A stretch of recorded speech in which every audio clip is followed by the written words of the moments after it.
নমস্কাৰ সহজ উপায়েৰে ইংৰাজী শিকক এই সিৰিজটোৰ আজি ডে 8 হয় আজিৰ এই ডে 8ত মই আপোনালোকক ক'বলৈ যত্ন কৰিছো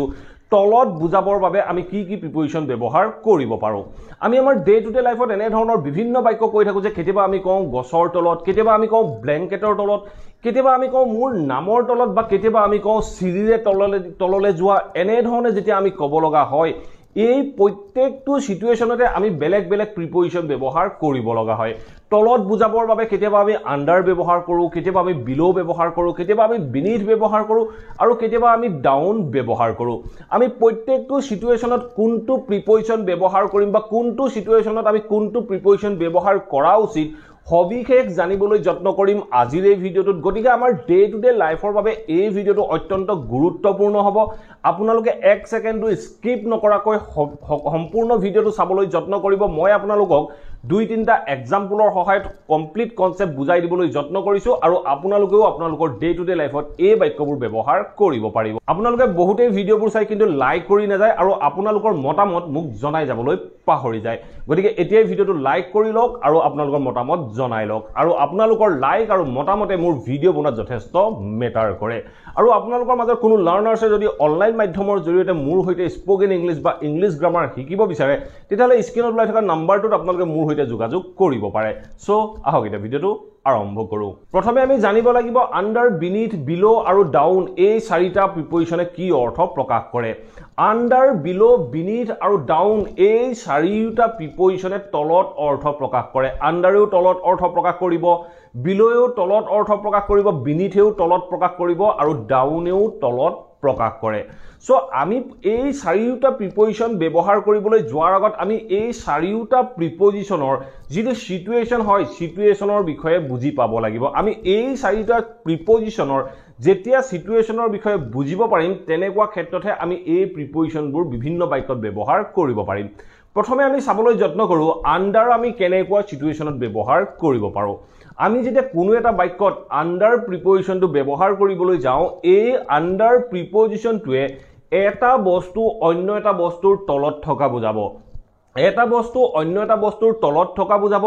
কিন্তু বস্তু দুটাৰ মাজত কোনো ফিজিক্যাল টাচ হৈ থাকিবলৈ নহব যদি বস্তু দুটাৰ মাজত কোনো ফিজিক্যাল টাচ নাথাকে তেনেকুৱা ক্ষেত্ৰতে আমি আন্ডাৰ প্ৰিপজিশন ব্যৱহাৰ কৰিব পাৰো মই যদি কওঁ ছোৱালীজনী বিছনাখনৰ তলত লুকাইছিল ছোৱালীজনী বিছনাখনৰ তলত লুকাই আছিল বুলি কওঁতে বিছনাখন আৰু ছোৱালীজনীৰ মাজত কোনো ফিজিক্যাল টাচ হৈ নাথাকে সো তেনেকুৱা ক্ষেত্ৰত আমি আন্ডাৰ প্ৰিপজিশন ব্যৱহাৰ কৰিম মই যদি কওঁ যে লৰাজন গছজোপাৰ তলত বহিছিল গছজোপা আৰু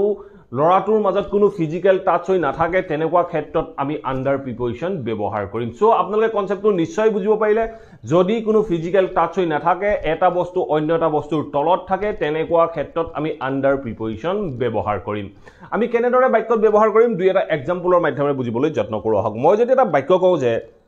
he sat under the tree he sat under the tree he sat under the tree মানে হল হি গছজোপাৰ তলত বহিছিল হি বহি দিয়াৰ লগে লগে গছজোপাৰ ডাল পাত আহি পেনি তাৰ মূৰত লাগি থাকিব নোৱাৰে সো তেনেকুৱা ক্ষেত্ৰত আমি বাক্যটো কৈছো হি sat under the tree হি গছজোপাৰ তলত বহিছিল ঠিক তেনে ধৰণে নেক্সট এটা সেন্টেন্স হক নেক্সট সেন্টেন্সটো কি কৈছে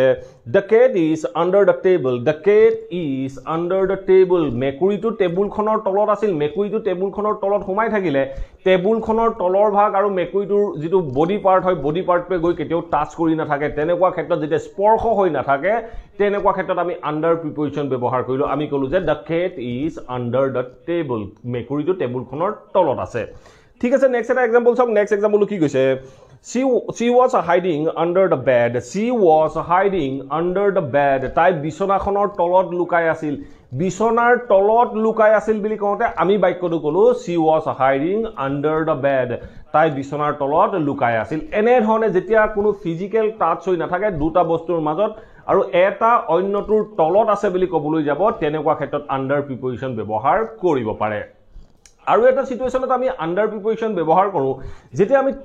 তলত বুলিয়ে কওঁ কিন্তু ইয়াৰ অসমীয়া অৰ্থ এক্স্যাক্টলি উলাব অধীনত কাৰোবাৰ তলত কাৰোবাৰ অধীনত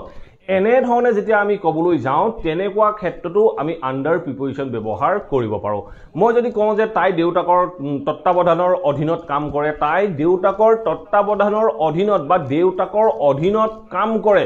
এনে ধৰণে ক'বলৈ যাওঁতেও আমি আন্ডাৰ প্ৰিপজিশন ব্যৱহাৰ কৰিব পাৰো সো আমি কেনেদৰে বাক্যত ব্যৱহাৰ কৰিম দুই এটা এক্সাম্পলৰ মাধ্যমেৰে ইয়াক বুজিবলৈ যত্ন কৰোৱা হওক মই যদি এটা বাক্য কওঁ যে I was under his spell মই মানে তাৰ প্ৰতি মন্ত্ৰমুগ্ধ আছিলো মই তাৰ মন্ত্ৰৰ অধীনত আছিলো এনে ধৰণে ক'বলৈ যাওঁতে তাৰ যিবিলাক তাৰ মানে যি কাম হে কামত মই মন্ত্ৰমুগ্ধ বা মন্ত্ৰ অধীন হৈছিলো এনে ধৰণে ক'বলৈ যাওঁতে আমি বাক্যটো গলো I was under his spell মই তাৰ মন্ত্ৰৰ তলত আছিলো বা মন্ত্ৰমুগ্ধ হৈছিলো মন্ত্ৰৰ অধীনত আছিলো এনে ধৰণে কওঁতে আমি আন্ডাৰ প্ৰিপজিশন ব্যৱহাৰ কৰো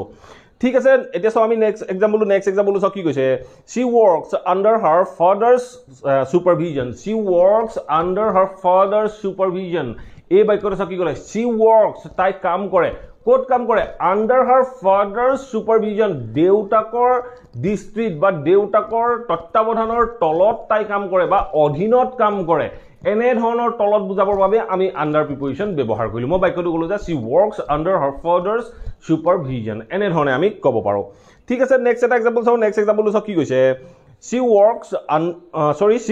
under much pressure এই বাক্যটো সো কি ক'লে she works তাই কাম কৰে under much pressure তাই বহুত প্ৰেছাৰৰ তলত থাকি কাম কৰে বা প্ৰেছাৰৰ অধীনত কাম কৰে ধৰক তাই কোনোবা এটা অফিচত কাম কৰে তাই কামৰ ওপৰত বহুত প্ৰেছাৰ আহে তেনেকুৱা ক্ষেত্ৰত আপুনি কৈছে যে তাই she works under much pressure তাই বহুত প্ৰেছাৰত থাকি বা প্ৰেছাৰৰ অধীনত বা প্ৰেছাৰৰ তলত কাম কৰে এনে ধৰণে ক'বলৈ যাওঁতে আমি আন্ডাৰ প্ৰিপজিশন ব্যৱহাৰ কৰিব পাৰো এতিয়া চাও আমি বিনিথ প্ৰিপজিশন আমি কেনেদৰে কোনটো সিচুৱেচনত ব্যৱহাৰ কৰিব পাৰো মই অলৰেডি আপোনালোকক কৈ আহিলো যে বিনিথেও তলত বুজাব কিন্তু সিচুৱেচন বেলেগ হ'ব ধৰি লওক মই যদি কওঁ যে কেচুৱাটো ব্ল্যাঙ্কেটৰ তলত শুই আছে এটা বস্তু অন্য এটা বস্তুৰ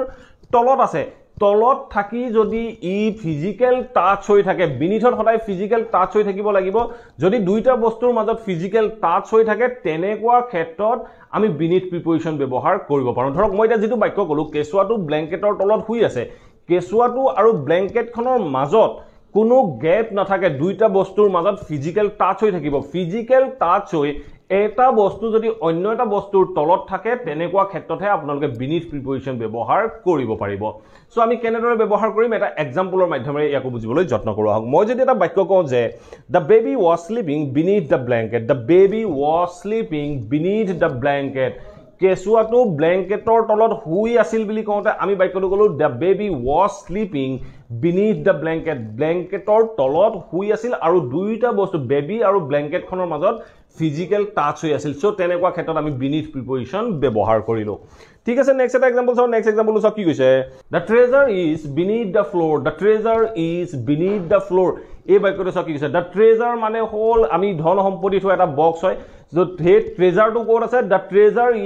is beneath the floor treasure to floor তলত আছে বুলি কৈছো floor তলত floor লগত treasure to টাচ হৈ আছে সো তেনেকুৱা ক্ষেত্ৰত আমি বাক্যটো কৈছো the treasure is beneath the floor মানে floor খনৰ তলত treasure to আছে খাজানা বাকসটো আছে এনে ধৰণে ক'বলৈ যাওঁতে আমি বাক্যটো কলো the treasure is beneath the floor এনে ধৰণে আমি বাক্যটো ক'ব পাৰো ঠিক আছে নেক্সট এটা এক্সাম্পল কি কৈছে what did you put on beneath the sweater ধৰক আপুনি সোয়েটাৰটা পিন্ধি গল তেতিয়া মই আপোনাক হুদিছো যে আপুনি সোয়েটাৰটোৰ তলত কি পিন্ধিছিল সোয়েটাৰৰ তলত কি পিন্ধিছিল বুলি হুদিব লগা হল তেনেকুৱা ক্ষেত্ৰত মই কি কম what did you put on beneath the sweater আপুনি সোয়েটাৰটোৰ তলত কি পিন্ধিছিল আপুনি যেতিয়া সোয়েটাৰটোৰ তলত শাৰ্ট হওক টি-শাৰ্ট হওক কিবা এটা পিন্ধিব সো সোয়েটাৰটোৰ তলত আছে বুলি কৈছে আৰু সোয়েটাৰটো আৰু আপোনাৰ শাৰ্টটোৰ মাজত ফিজিক্যাল টাচ হৈ থাকিব তেনেকুৱা ক্ষেত্ৰত আমি বিনিথ ব্যৱহাৰ কৰিব লাগিব সো মই বাক্যটো ক'ব লাগিব what did you put on beneath the sweater আপুনি সোয়েটাৰটোৰ তলত কি পিন্ধিছিল এনে ধৰণে ক'বলৈ যাওঁতে আমি বিনিথ প্ৰিপজিশন ব্যৱহাৰ কৰিব লাগে আপোনালোকে এই কনসেপ্টটো মনত ৰাখিব যেতিয়াই দুটা বস্তু এটা বস্তু অন্যটোৰ তলত আছে বুলি ক'ব আৰু দুইটাৰ মাজত ফিজিক্যাল টাচ হৈ আছে বুলি ক'বলৈ যাব তেনেকুৱা ক্ষেত্ৰত আপোনালোকে বিনিথ প্ৰিপজিশনে ব্যৱহাৰ কৰিব লাগিব এতিয়া চাও আমি below প্ৰিপজিশন আমি কেনেদৰে বিভিন্ন বাক্যত ব্যৱহাৰ কৰিব পাৰো below আমি দুই তিনটা সিচুৱেচনত ব্যৱহাৰ কৰো মই আপোনালোকক দুই চাৰিটা এক্সাম্পলৰ মাধ্যমেৰে ইয়াক বুজাবলৈ যত্ন কৰো এই বিলো প্ৰিপজিশ্যনটো আমি এবভৰ অপজিট হিচাপে ব্যৱহাৰ কৰিব পাৰো মই ইয়াৰ আগৰ ক্লাছটোত এবভ কেনেদৰে ব্যৱহাৰ হয় তাৰ বিষয়ে কৈছিলো এবভ আমি ব্যৱহাৰ কৰিছিলো এটা লেভেলৰ ওপৰত বা একেটা সাৰফেসৰ ওপৰত এনে ধৰণে কওঁতে আমি এবভ প্ৰিপজিশ্যন ব্যৱহাৰ কৰিছিলো তাৰ অপজিট হিচাপে আমি বিলো ব্যৱহাৰ কৰো একেটা লেভেলৰ তলত একেটা বস্তুৰ তলত একেটা সাৰফেসৰ তলত এনে ধৰণে কবলৈ যাওঁতে আমি বিলো প্ৰিপজিশ্যন ব্যৱহাৰ কৰিব পাৰো আমি কেনেদৰে ব্যৱহাৰ কৰিব পাৰো দুই এটা এক্সাম্পলৰ মাধ্যমেৰে মই আপোনালোকক কবলৈ যত্ন কৰিছো সো মই যদি এটা বাক্য কওঁ যে the apartment is below ours the apartment is below ours এই বাক্যটো আছে কি কৈছে এপাৰ্টমেন্টটো ক'ত আছে বিলো আৱাৰ্স আমাৰ এপাৰ্টমেন্টৰ তলত আছে বুলি কৈছো দা এপাৰ্টমেন্ট ইজ বিলো আৱাৰ্স এপাৰ্টমেন্টটো আমাৰ এপাৰ্টমেন্টৰ তলত আছে একেটা বস্তুৰ তলত আছে বুলি কওঁতে আমি বাক্যটো কলো দা এপাৰ্টমেন্ট ইজ বিলো আৱাৰ্স মানে আমাৰ এপাৰ্টমেন্টৰ তলত আছে ঠিক তেনে ধৰণে নেক্সট এটা এক্সাম্পল চাওক নেক্সট এক্সাম্পল কি কৈছে জাস্ট বিলো দা পকেট ওয়াজ এ ষ্টেইন এই বাক্যটো চাওক জাস্ট বিলো দা পকেট ওয়াজ এ ষ্টেইন এই বাক্যটোৰ অৰ্থ হ'ল জাস্ট বিলো দা পকেট পকেটটোৰ ঠিক তলতেই পকেটটোৰ ঠিক তলতে কি আছে ওয়াজ এ ষ্টেইন এটা দাগ আছিল ষ্টেইন মানে হল দাগ সো আমি বাক্যটো কলো জাস্ট বিলো দা পকেট ওয়াজ এ ষ্টেইন পকেটটোৰ তলতে এটা দাগ আছিল একেটা বস্তুৰ তলতে একেটা সাৰফেসৰ তলতে বুলি বুজাওঁতে আমি বাক্যটো কলো জাস্ট বিলো দা পকেট ওয়াজ এ ষ্টেইন পকেটটোৰ তলতে এটা দাগ আছিল ঠিক আছে নেক্সট এক্সাম্পল চাওক নেক্সট এক্সাম্পল কি কৈছে হিজ নেম ইজ বিলো মাইন অন দা লিষ্ট এই বাক্যটো চাওক কি ক'লে হিজ নেম ইজ তাৰ নামটো আছে ক'ত আছে His name is below mine মোৰ নামৰ তলত আছে on the list লিষ্টখনত মোৰ নামৰ তলত তাৰ নামটো আছে একেটা সাৰফেসৰ তলত আছে বা একেখন পেজৰ তলত আছে বুলি কওঁতে আমি বাক্যটো কলো his name is below mine on the list তাৰ নামটো মোৰ নামৰ তলতে আছে বুলি কওঁতে আমি below প্ৰিপজিশ্যন ব্যৱহাৰ কৰিলো এতিয়া চাও আমি ডাউন প্ৰিপজিশ্যন আমি কেনেদৰে বাক্যত ব্যৱহাৰ কৰিব পাৰো আমি ডাউন কেনেকুৱা সিচুৱেচনত ব্যৱহাৰ কৰো যেতিয়া কিবা এটা বস্তু মুভ কৰি তললৈ যায় তেনেকুৱা ক্ষেত্ৰত আমি ডাউন ব্যৱহাৰ কৰো বা আমি যদি কব লগা হয় তেও মোৰ পৰা দুটা ফ্লোৰ তলত থাকে দুটা ফ্লোৰ তলত এনেকুৱা সিচুৱেচনত আমি ডাউন প্ৰিপজিশ্যন ব্যৱহাৰ কৰিব পাৰো ধৰক মই থাৰ্ড ফ্লোৰত আছো তেও গ্ৰাউণ্ড ফ্লোৰত আছে বা মই ফিফথ ফ্লোৰত আছো তেখেত থাৰ্ড ফ্লোৰত আছে তেতিয়া মই কেতিয়াবা কব লগা হয় যে তেও মোৰ পৰা দুটা ফ্লোৰ তলত আছে বা তলত থাকে এনে ধৰণে কবলৈ যাওঁতে আমি ডাউন প্ৰিপজিশ্যন ব্যৱহাৰ কৰিব পাৰো আমি কেনেদৰে ব্যৱহাৰ কৰিম দুই এটা এক্সাম্পলৰ মাধ্যমেৰে ইয়াক বুজিবলৈ যত্ন কৰো আহক মই যদি এটা বাক্য কওঁ যে the ball roll down the hill the ball roll down the hill বলটো পাহাৰৰ পৰা তললৈ নামি আহিছিল পাহাৰৰ ওপৰৰ পৰা তললৈ নামি আহিছিল বুলি কওঁতে আমি বাক্যটো ক'ব পাৰো দা ball roll down the hill মানে বলটো পাহাৰৰ পৰা বাগৰি তললৈ নামি আহিছিল এনে ধৰণে তললৈ নামি অহা বুলি কওঁতে আমি বাক্যটোত ৰোল ডাউন এই ডাউন প্ৰিপজিশ্যনটো ব্যৱহাৰ কৰিব পাৰো ঠিক আছে নেক্সট এটা এক্সাম্পল চাওক নেক্সট এক্সাম্পলটো কি কৈছে হি ৱাক ডাউন দা ষ্টেয়াৰ্স এই বাক্যটো কি ক'লে মুভ কৰি তললৈ যোৱাৰ ক্ষেত্ৰত আমি এই ডাউন প্ৰিপজিশ্যনটো ব্যৱহাৰ কৰিছো হি ৱাকড ডাউন মানে হি খোজ কাঢ়িছিল কলৈ গৈছিল হি ৱাক ডাউন দা ষ্টেয়াৰ্স তেওঁ চিৰিৰে তললৈ গৈছিল বুলি কওঁতে আমি বাক্যটো কলো হি ৱাক ডাউন দা ষ্টেয়াৰ্স মানে হল চিৰি তেওঁ চিৰিৰে তললৈ গৈছিল বুলি কওঁতে আমি বাক্যটো কলো হি ৱাক ডাউন দা ষ্টেয়াৰ্স মই অলপ আগত এটা বাক্য কৈ গৈছিল যে তেওঁ দুটা ফ্লোৰ তলত থাকে এই বাক্যটো যদি মই ইংৰাজীত ক'ব লগা হয় মই ইয়াত তেওঁ বুলি লোৱা নাই হিহত বুলি লৈছো সো মই কৈছো যে হিহত দুটা ফ্লোৰ তলত থাকে হিহত থাকে বুলি কওঁতে মই বাক্যটো ক'ব পাৰো they live ক'ত থাকে they live two floors down হিহতি দুটা ফ্লোৰ তলত থাকে বুলি কওঁতে মই বাক্যটো ক'লো they live two floors down হিহতি দুটা ফ্লোৰৰ তলত থাকে এনে ধৰণে দুটা ফ্লোৰ তিনটা ফ্লোৰ তলত থাকে বুলি কওঁতে আপোনালোকে ডাউন প্ৰিপজিশ্যন ব্যৱহাৰ কৰিব পাৰে আশা কৰো এই ভিডিওটোৰ পৰা আপোনালোকে নিশ্চয় বুজিব পাৰিলে তলত বুজাবৰ বাবে আমি কেনেদৰে আন্ডাৰ বিনিথ বিলো আৰু ডাউন প্ৰিপজিশ্যন ব্যৱহাৰ কৰিব পাৰো যদি ভিডিওটো ভাল পালে প্লিজ ভিডিওটো লাইক কৰক আৰু সকলোৰে মাজত শ্বেয়াৰ কৰি যাবলৈ সমুলি নাপাহৰিব বিভিন্ন লাৰ্নাৰ্ছৰ মাজত এই ভিডিওবোৰ শ্বেয়াৰ কৰি দিয়ক যাতে লাৰ্নাৰ্ছসকলে ঘৰতে থাকি ইংৰাজীৰ এই কনচেপ্টবোৰ শিকিব পাৰে আৰু যদি আপোনালোকৰ কিবা কোৱেশ্চন আছে কিবা টপিক আছে then let me know in the comment box below মই আপোনালোকৰ টপিক বা কোৱেশ্চনবোৰৰ ওপৰতো ভিডিও প্ৰস্তুত কৰিবলৈ যত্ন কৰিম আৰু যদি চেনেলটো সাবস্ক্ৰাইব কৰা নাই সাবস্ক্ৰাইব কৰি অল নটিফিকেশন অন কৰি ল'ব মই আপোনালোকৰ বাবে এনে ধৰণৰ ভিডিও ৰেগুলাৰ আপলোড কৰি থাকিব লৈছো আপোনালোকে নটিফিকেশন পাব আৰু ভিডিওবোৰ চাব পাৰিব আৰু আপোনালোকে ঘৰতে থাকি স্পোকেন ইংলিছৰ প্ৰেক্টিছ এনে ধৰণে কৰিব পাৰিব thank you for watching this video have a nice day